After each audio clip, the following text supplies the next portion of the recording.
Continuamos, Esmaquini, y damos la formal bienvenida a Tony Raful. Gracias, Pablo. Un placer estar contigo y en este programa. Caramba, Tony, yo decía en la introducción que necesitaba conversar con alguien que tuviera calidades, aportes intelectuales, formación, para explicarme un poco esto del mal llamado desembarco, la expedición patriótica del 14 de junio. La repatriación es un mejor término. El más correcto, y luego lo que fue el movimiento revolucionario 14 de junio, pero desde un aporte maravilloso que hiciste hace poco, que es este libro, El azar como categoría histórica, que cubre hasta el 65, si no recuerdo.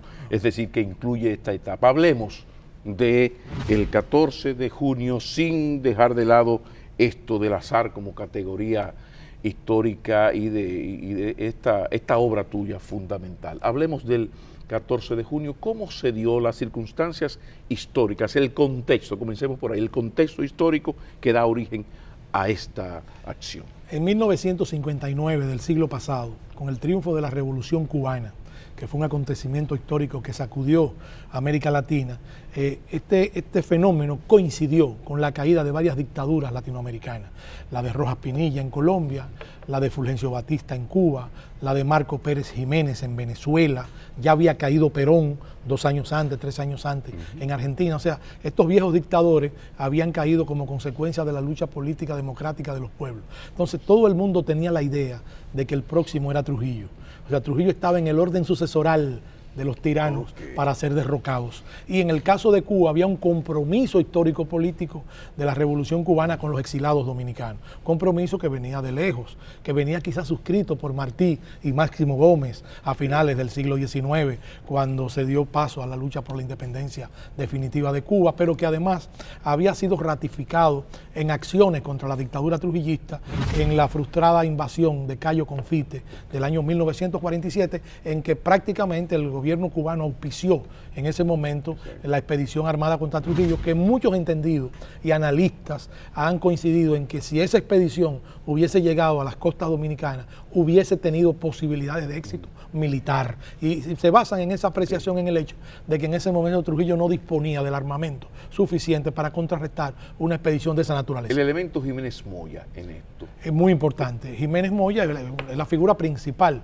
Jiménez Moya es enviado estando Castro en las guerrillas, Jiménez Moya es enviado por la Unión Patriótica Dominicana de Venezuela con un recado a Fidel. Lo envían, aprovechan que un avión iba a partir con armamento hacia la Sierra Maestra desde Costa Rica, y en ese avión introducen a Jiménez Moya para que le lleve una carta de la Junta Patriótica de Venezuela, donde la Junta Patriótica de Venezuela, que es uno de los grupos más importantes del exilio, le pide a Fidel Castro que le pide 2 cosas. Primero, que le permita a los exilados dominicanos integrarse a la guerrilla que peleaba contra Batista, para que se fueran ejercitando, o sea, ejercitando en la guerra de guerrilla que luego habrían de desarrollar contra el tirano Trujillo. Y en segundo lugar, le pedía que en caso de triunfar la Revolución Cubana, como ellos apostaban al triunfo de la Revolución Cubana, ellos aspiraban a contar con el apoyo de la Revolución Triunfante de Cuba.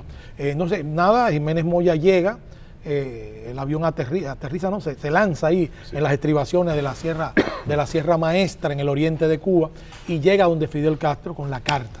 E inmediatamente Fidel Castro lo integra al ejército rebelde en las montañas. Luego, voy a tratar de sintetizar, luego en ese proceso Jiménez Moya tiene una destacada actuación militar, y sobre todo en una batalla que se conoce en Cuba y en la historia del ejército rebelde como la batalla de Mafo.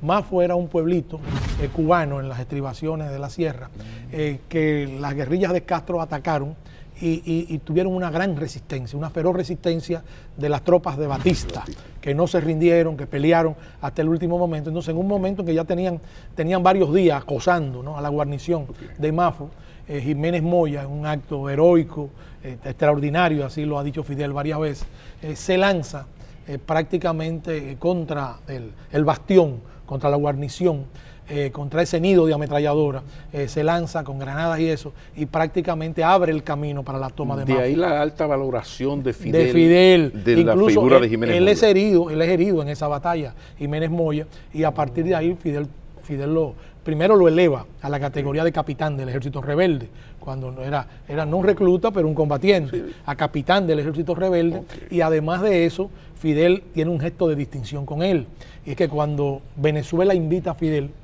para solidarizarse con el triunfo de la Revolución Cubana, en el mismo mes de enero del 1959, a finales de enero, entre la comitiva que Fidel Castro lleva a Venezuela, a Caracas, está Jiménez Moya. O sea, entre los 8 o 10 comandantes, él se lleva a Jiménez Moya. Eso no fue casual.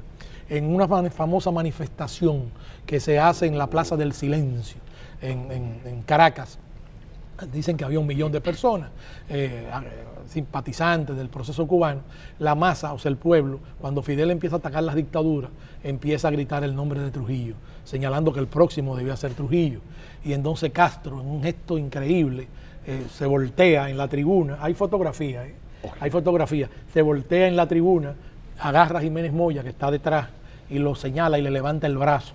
Prácticamente en ese momento Castro designa a Jiménez Moya el comandante de la Revolución Dominicana y se compromete. Y Castro dice, sí, el próximo es Trujillo. O sea, guerra avisada, evidentemente, a Trujillo de lo que venía. Bueno, ese es el papel de Jiménez Moya. Ahora, en ese proceso, el sectarismo, las diferencias de opiniones, los viejos desenfoques, ¿no?, del exilio, como de la lucha política.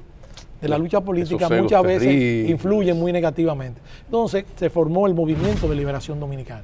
El MLD era la suma de todos los grupos del exilio, menos el PRD, que no participa, ni Vanguardia Revolucionaria Dominicana, que era un pequeño partido que dirigía el héroe Horacio Julio Ornes, que había combatido en Costa Rica y que había luchado por el ascenso de José Figueres al poder en Costa Rica cuando la famosa revolución de los cafetales. Claro, hay explicación histórica de por qué el PRD no participa. Sí, cómo no. Entonces, el PRD, y están los datos, hay documentos, no hay especulación en lo que yo voy a decir. El PRD plantea su integración a la expedición, al Movimiento de Liberación Dominicana, a través de una reunión que se aprovecha allí mismo y se hace en Caracas a finales de enero, porque Fidel estuvo más de una semana en Venezuela, y entonces se hace una reunión en Caracas entre Jiménez Moya, Poncio Pousaleta, 2 o 3 combatientes más de los que vendrían en junio, y la dirección del PRD, que en ese momento la representaban Juan Bosch, Nicolás Silva y Ángel Miolán. Esto lo narra Nicolás Silva con detalle. Esa reunión se hace, ¿no? Participan en la reunión, entonces Bosch plantea la necesidad de integrar al PRD, que el PRD tiene su propia fuerza militar, que la apoya, se sumaría, y que el PRD debe reconocerse como parte de la dirección de ese proceso, o sea, en igualdad de condiciones, sobre todo porque el PRD es el partido, yo entiendo que de mayor prestigio, lo entendía Bosch, yo también lo entiendo, históricamente en ese momento, y además Bosch era la figura más importante del exilio, o sea, no podía haber regateo con el significado. Con el aspecto político, el líder político debía ser. Sí, pero él lo que plantea es integrarse, pero que lo integren en la dirección.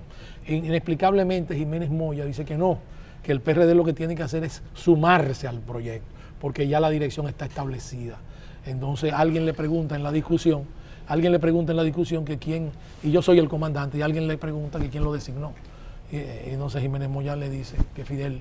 Y entonces ahí la reunión prácticamente termina. Bosch se para violentamente de la reunión, un gesto característico de él cuando las contradicciones no son capaces de ser de alguna manera solucionadas, ¿no? Se para y se retira de la reunión.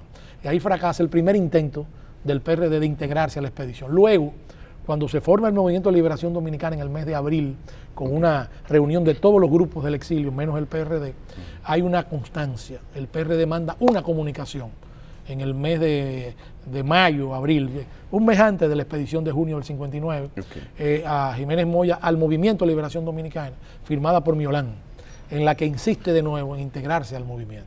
Los resultados no se logran. Sin embargo, la seccional del PRD en el exilio, en La Habana, que era la más fuerte de todas las seccionales, había seccionales del PRD en Nueva York, en Miami, en Caracas, en Aruba, en Puerto Rico y en Cuba. Entonces, la seccional del PRD en La Habana, casi completa, se integra por su cuenta en la expedición, encabezada por los hermanos Mainardi y Reina. O sea, en esa expedición muere uno de ellos, y muere un hijo de uno de ellos, y sobrevive Virgilio, que es el que luego es un papel en el país, en la democracia, claro. Fue gobernador de Santiago, dirigente del PRD con Bosch. Bueno, el caso es que ellos deciden participar, grupo numeroso, se calcula que de 12 a 15 más o menos miembros del PRD se integran por su cuenta. O sea, no hay acuerdo, pero nosotros vamos como quiera a la expedición. Esa es la historia de la integración de la dirección del movimiento. Entonces, el azar juega un papel importante. Sí. De eso yo quiero que hablemos en la pausa. Del azar en esta parte, sobre todo en esta, pero en la que entonces viene ya en junio, claro. Que es cuando llegan, hay una serie de hechos extrañísimos, que nada funcionó. Nada. Hablemos un poco de eso después de la pausa en esta conversación sobre junio, el 14 de junio, con el historiador, político, escritor, poeta Antonio Raful. Ya regresamos. ¿Cuál era el plan original? El plan original era que estas dos embarcaciones se hicieran fuertes, hicieran lo que llaman una cabeza de playa. O sea, pudieran crear ahí una resistencia en la medida en que los compañeros de Constanza pudiesen también hacerse fuertes en las montañas. Su sacrificio, que Dios bendiga.